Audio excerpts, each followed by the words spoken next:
ரூபாய்க்கு விலை போன பீகார் பெண்கள். வணக்கம். சமீபத்தில் நடைபெற்ற பீகார் சட்டசபை தேர்தலில் பாஜக கூட்டணி அமோக வெற்றி பெற்றுள்ளது. முதல்வர் நிதிஷ்குமார் அவர்களுக்கு வாழ்த்துக்கள்.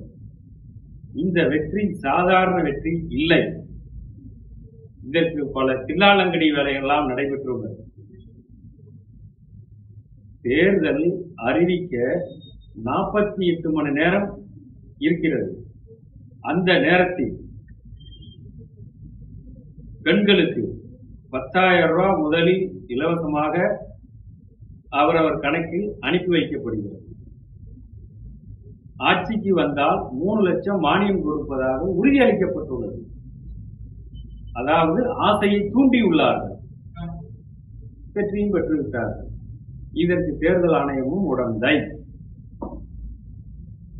4000 கோடி,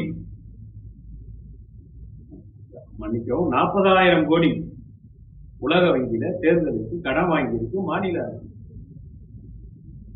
எதுக்குதான் கடன் கொடுக்கணுங்கிறது ஒரு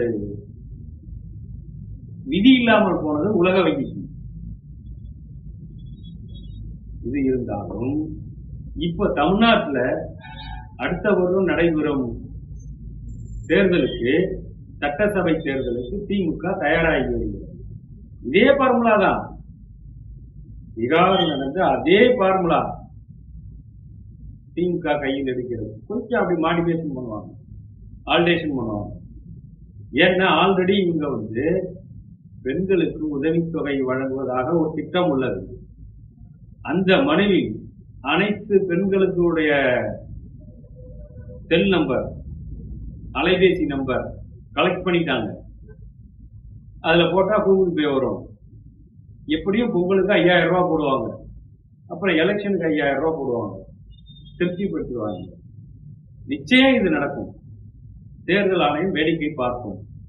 ஏன்னா திமுக அரசு முதல்வர் ஸ்டாலினுக்கும் பிரதமர் மோடிக்கும் நல்ல உறவு உள்ளது.